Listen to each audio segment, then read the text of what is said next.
So here in Bitcoin, we are still up against this daily 50 moving average. That's been the high for the last 2 days, and we're really battling to try and get above it and push higher to the 200 moving average.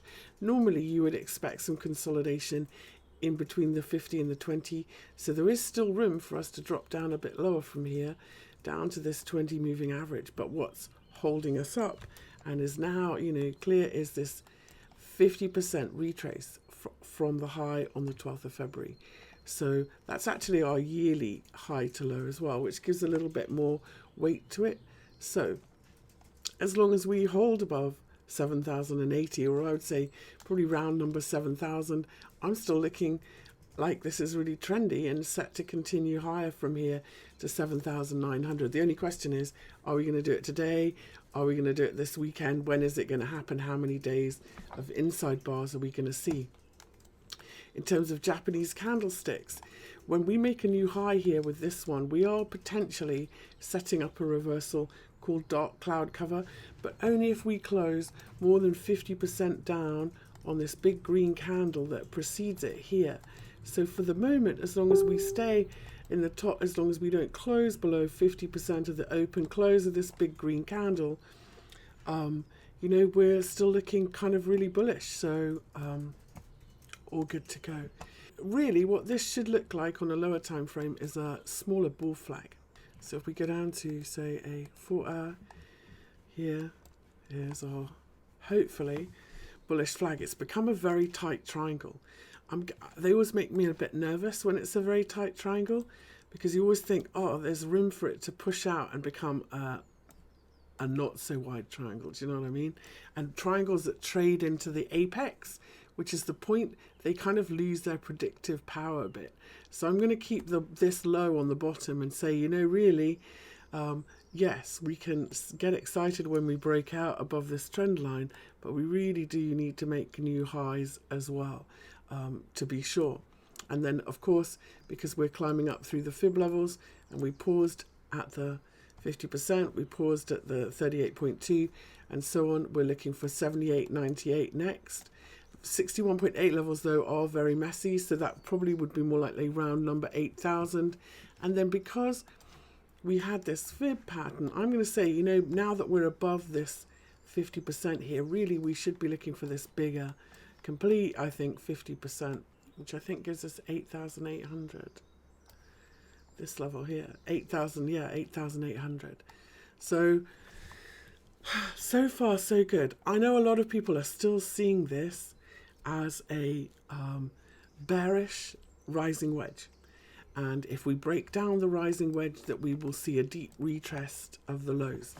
And I agree, for now it has been quite a struggle to rally, and we could see this as a rising wedge. However, what I'm looking for once we get above these daily moving averages is some really impulsive moves.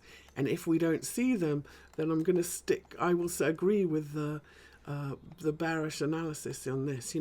We did the same before when we made a bottom. Back at the end of 2019. It was a real struggle to get going for a while. And then once we got above all the moving averages, you can see here, we did have some really nice trending moves.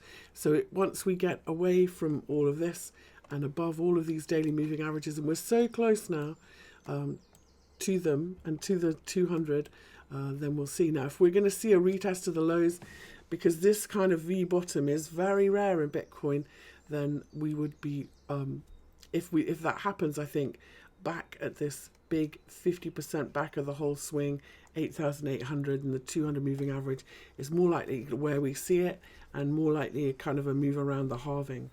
So for now, still looking to squeeze higher. Okay, so now the main thing driving Bitcoin is stock indexes. And so this is where this gets a little bit trickier. Okay, because I've always looked at the NASDAQ as being the most correlated with, crypto. And quite rightly, they're kind of tech. So here we are stuck at this 50% retrace level, and we're stuck at this 200 moving average, which is a big deal. So watching very carefully what happened here. What's happening in the other US stock indexes is that we've had a bit of a rally and a breakout. So here in the S&P, we've actually broken higher, had a really strong bullish day. In fact, if we compare the hourly, you can see we were on our way up. But what we are now is really close to also the 50% level in the S&P, which is now here. So this is where our attention should be at 27.83. And this is the E-mini price. The mileage varies a little bit, I think, with the cash index. So getting very close to that 50% level. My money says in the S&P that we probably won't stop here. I actually think that we go a little bit higher to this 61.8, but you always got to check, if we go left, is this 50% level quite important support and resistance? So I'm afraid it is a little bit. So I can't seem to get it level where we go. It's not that important, is it? I'm going to say that probably these previous highs are kind of where I like better. And if I was really looking, and this 61.8 level and the daily 50 moving average, because if we take this away and we just trade moving averages, here, this previous low and our daily 50 should be where we are looking. So we might have a little bit of a pause at the 50% here in the middle, but I think we squeeze higher to 2,900. And the main reason I think that is because of the only one that I can get a real pattern in is the Russell 2000, the small caps.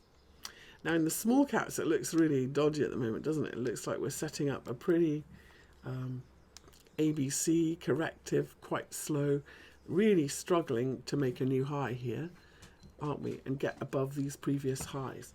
But the cool news about the Russell, and I'm going to zoom out now, is that for me, let's put this on. For me, this kind of counts as an 886 reversal. I don't know, maybe it's a 942. I think we've got much further to go, look, because that previous low and this next 61838.2 is much higher. We're not quite close to it yet. So I think that we'll squeeze a little bit higher in this one. This one has the most potential. And then if we went to the 50% of this high to low and this 50% after this 886 reversal, that would give us even higher at 1335. So the Russell says to me that we've got room to squeeze even more higher from here. The one thing that the market, if you're following the news, the one thing that the market is listening to is for a sign that the restrictions in America are going to be lifted or eased for the economy. And so listen to the noises the officials make, and the first sign of that is going to be flattening off or a reducing in the death rate, and that'll be the first sign. So we look a little bit toppy here at the moment. We have got a lot of room to our next resistance and even further to our next daily 50 here in the Russell. So I'm not feeling too bullish. I think that we could squeak a little bit higher. It's just a matter if we come back and test lower first. If we look at the DAX, we opened today above our big 38.2 level and these lows from this gap. So we've done it once already, closed. When we did it, we closed back below our fib level, didn't we? We opened above and gapped underneath, came back underneath. Here we are again. I think if we come back underneath, we're going to come back and fill this gap here, maybe lower. But for now, 10,371 is really good support today. And so if we're looking at this, I think this might be a quite interesting long setup if we can hold above it. Or maybe just nip down and fill this gap before the open and bounce back again. So the DAX has quite nice room to the upside. The FTSE is not in the same position. False breakout. We could come all the way back and retest support, so I'm not feeling it so much in that one. Gold, when I looked this morning, was pushing higher. We've broken out as well in silver, set to retest the highs. And in gold, we go to the daily. We need to go to the weekly. This is spot gold. Okay. I'm going to put my big fib on from this high to this low because our target is new highs in the 786 fib.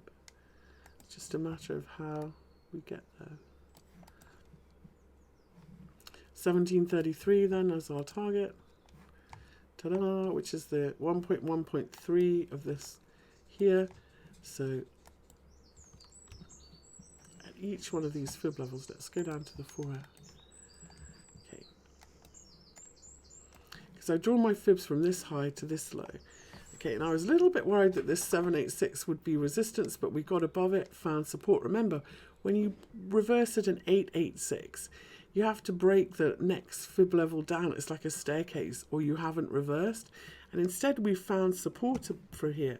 So if we get above this 886 for me now, I think we're really close, and we're just going to carry on and get to this 1733, 1736 target. Big deal target. If you are long gold, I think it's really important when we get up here that you consider taking a little bit of profit. So however bullish you are, even if you think that we're going to, unless you're actually, holding physical gold, 1733 would be a really good level to take a little profit and see what happens when we get there.